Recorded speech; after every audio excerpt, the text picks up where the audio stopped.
दोस्तों, मालदीव में चल रहा इंडिया आउट कैंपेन, बांग्लादेश में बढ़ता anti India sentiment, Nepal India के बॉर्डर इश्यूज और भूटान का चीन से बढ़ता लगाव, ऐसा नहीं लग रहा कि भारत के पड़ोसी ही उसके खिलाफ होते नजर आ रहे हैं।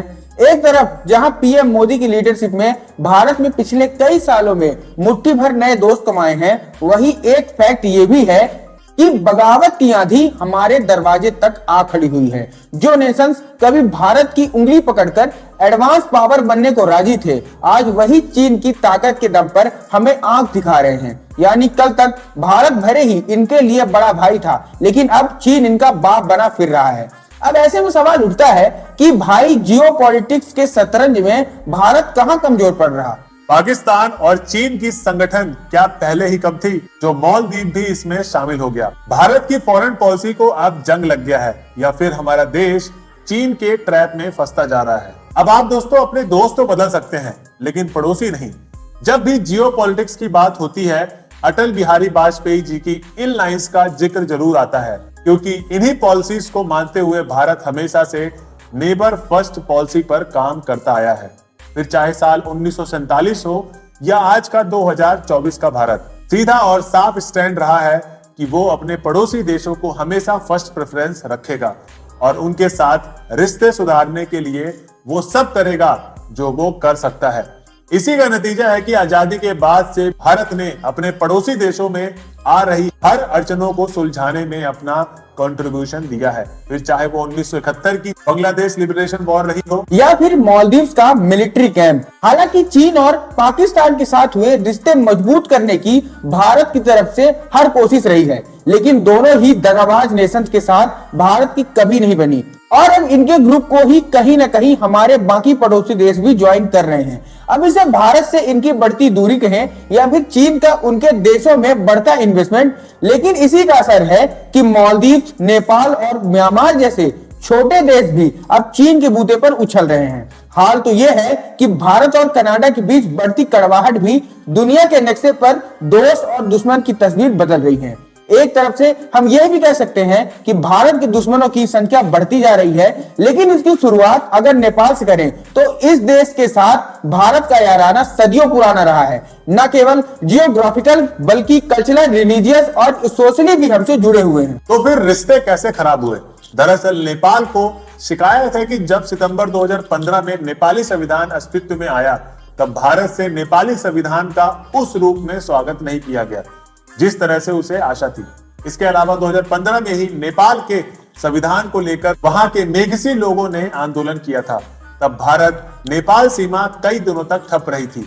नतीजा ये हुआ कि नेपाल ने अपनी कुछ जरूरी सीमा चौकियों को भारत द्वारा नाकेबंदी का आरोप लगाया था, जिसे भारत ने एक सिरे से खारिज भी कर दिया था। फिर साल 2016 में नेपाली प्रधानमंत्री पीके शर्मा ओली ने भारत का दौरा भी किया और भारत के साथ बेहतर संबंधों की कामना भी की। इस दौरान दोनों देशों ने 9 समझौते पर सहमति भी जताई थी, लेकिन यहाँ पर सब कुछ धरा का धरा ही रह गया जब नेपाल की चीन से नजदीकियां बढ़ने लगी। फिर नेपाल में राजनीतिक उठापटक के बाद सत्ता बदली और आखिरकार केपी शर्मा ओली फिर से प्रधानमंत्री बन गए और इसके बाद शुरू हुआ नेपाल चीन रिलेशंस का गोल्डन फेज, क्योंकि इसके बाद दोनों देशों में 14 मुद्दे पर समझौता हुए। ट्रेड को बढ़ावा देने के लिए चीन तिब्बत रेल लिंक समझौता सबसे खास रहा, लेकिन जहां इन दोनों का रिश्ता मजबूत हुआ, वहीं भारत को दोहरा झटका तब लगा जब नेपाल ने चीन के साथ सागर मत फ्रेंडशिप नाम की मिलिट्री एक्सरसाइजेस में शामिल होने के लिए हामी भर ली, जबकि इसके विपरीत उन्होंने भारत के साथ होने वाली मिलिट्री एक्सरसाइजेस के लिए इनकार कर दिया। अब इससे साफ हो गया कि भारत का दोस्त भी आज चीन के दम पर उछलने लगा है।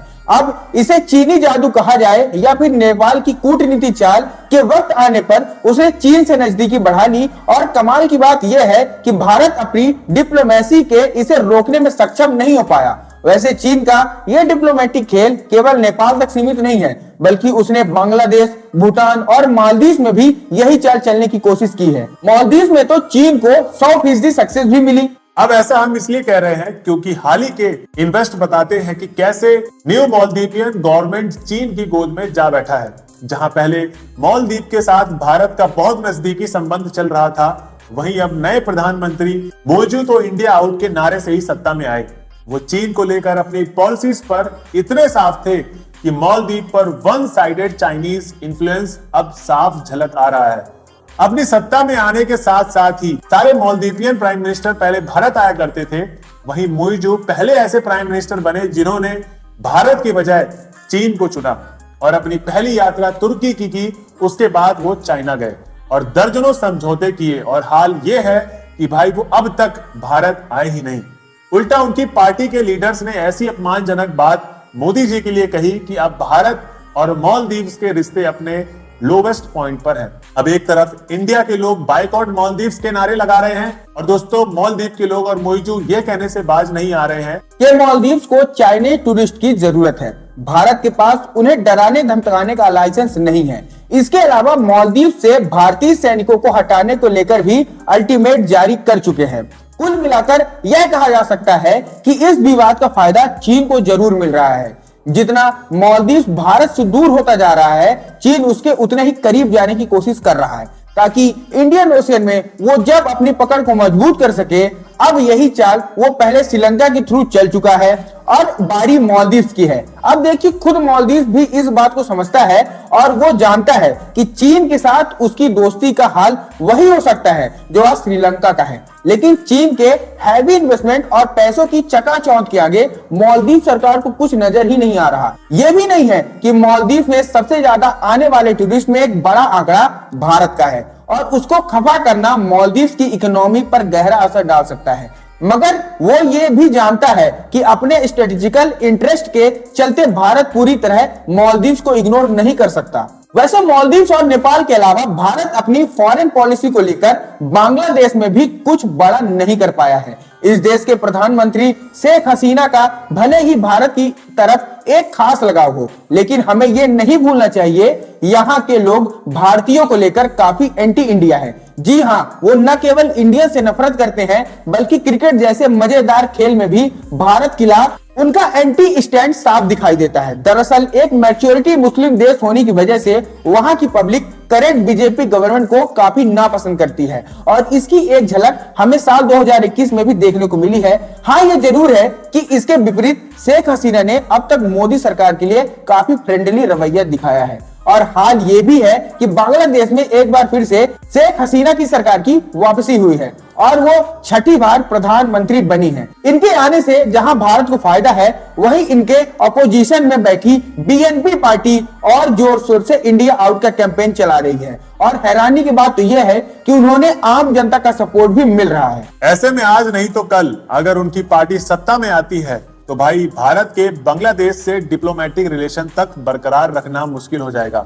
यानी भारत के लिए लॉन्गर रन में बांग्लादेश को अपनी साइड रखना पॉसिबल नहीं है। ऐसे में इसका भी फायदा उठाने के लिए चाइना हर कोशिश करेगा और नॉर्थ ईस्ट पर अपनी पकड़ को मजबूत करेगा ताकि भारत को डोकलाम और अक्साई चीन पर कमजोर कर सके। तो दोस्तों, चाइना भूटान में भी अपनी पकड़ को मजबूत करना चाह रहा है और यहां तक तो म्यांमार भी उसके इस ट्रैप से अछूता नहीं है। दरअसल चाइना जानता है कि करोड़ों के इन्वेस्टमेंट से वो दोनों देशों में अपने पैर पसार सकता है और भारत की फॉरेन पॉलिसी को धराशायी कर सकता है और कहीं ना कहीं वो ऐसा करने में सफल भी हो रहा है क्योंकि म्यांमार और चाइना के बीच के रिश्ते एक रोलर कोस्टर राइड की तरह ही रहे हैं, कभी अच्छे तो कभी खराब। लेकिन एक बात तो माननी पड़ेगी भाई कि दोनों देशों के बीच ट्रेड और इन्वेस्टमेंट भरपूर हुआ है, मतलब इंडिया और चाइना। म्यांमार भारत से ज्यादा हमेशा चाइना के पक्ष में रहा है दोस्तों, इसलिए यहाँ पर अपनी पकड़ मजबूत करने में भारत को वक्त लग सकता है।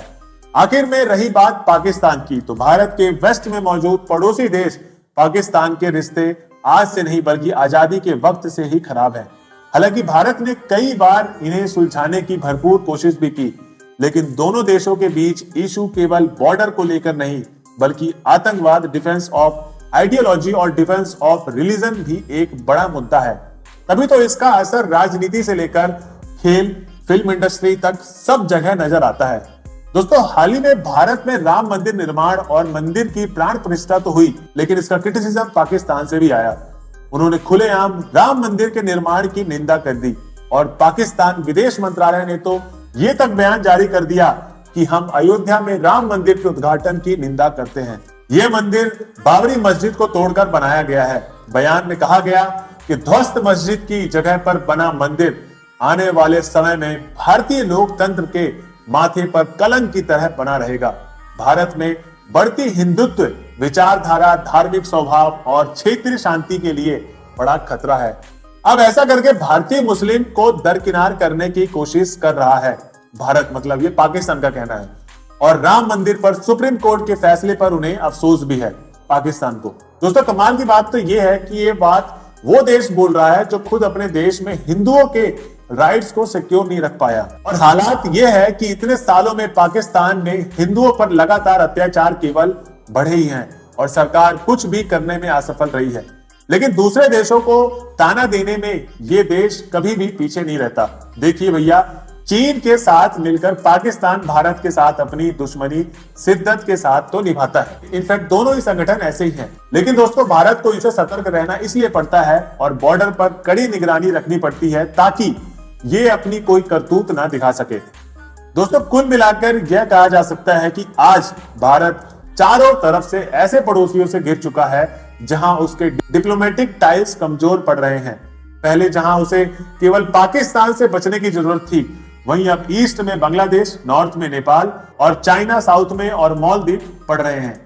आज की डेट में भारत के लिए पाकिस्तान से बड़ा दुश्मन तो चीन है, जो भारत की हर एक्टिविटी पर चील की तरह नजर रखता है। एक तरफ तो वो ये दिखाता है कि भारत से उसका 36 का आंकड़ा है और वहीं दूसरी तरफ ट्रेड के लिए अभी भी भारत चीन का सबसे बड़ा बाजार है। दरअसल इस वक्त भारत में 174 चीनी कंपनियां हैं और कई कंपनियां तो ऐसी हैं जिनके डायरेक्टर चाइनीज हैं। हालांकि नेशनल लेवल पर दोनों देशों में गर्माहट रहती है, लेकिन ट्रेड सेक्शन दिखाते हैं कि कैसे भारत इंपोर्ट के लिए चाइना और अपने ही दुश्मन पर इस तरह डिपेंडेंसी लॉन्ग रन में भारत के लिए घातक हो सकती है। अब ऐसा मैं इसलिए कह रहा हूं क्योंकि चाइना का इतिहास ही धोखेबाज का रहा है। दोस्तों 1962 के वॉर से लेकर अब तक इस देश ने केवल हमारे देश पर खंजर ही घोंपा है।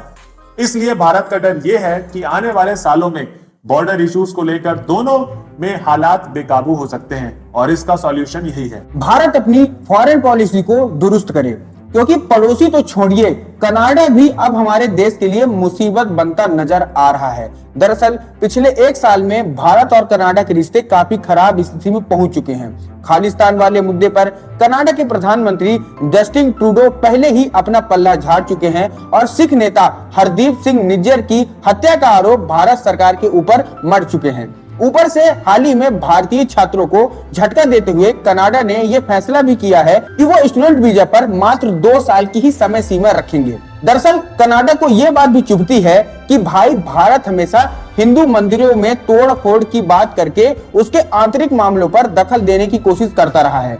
हाल ही में भारत में हुए G20 के बाद पीएम मोदी और कनाडा के प्रधानमंत्री के बीच तीखी बातें हुई थी, जिसने मामले को बिगाड़ दिया था। ऐसे में अगर ये रिश्ता नहीं सुलझा तो भारत के दुश्मनों की संख्या में एक और नाम जुड़ जाएगा और वहां खालिस्तानी की मांग और तेज हो जाएगी। हालांकि आज की डेट में भारत में कुछ नए देश भी कमाए हैं और यूरोप और अफ्रीका के कुछ ऐसे देश भारत के साथ खड़े नजर आते हैं, लेकिन इससे परहेज नहीं करना चाहिए कि अपने पड़ोसियों से रिश्ते सुधारने पर भारत को जमकर काम करने की जरूरत है। वह साउथ एशियन फ्रंट में वह अपनी पकड़ खो सकता है और चीन भारत से आगे निकल सकता है। इस पर आपका क्या कहना है, हमें कमेंट सेक्शन पर जरूर बताएं। तो दोस्तों आज की थी हमारी कुछ की गई रिसर्च, आपको कैसी लगी कमेंट बॉक्स में जरूर बताएं। वीडियो अच्छी लगी तो वीडियो कर दें लाइक, चैनल को कर लें सब्सक्राइब। मिलता हूं अगली वीडियो में, तब तक के लिए जय हिंद दोस्तों।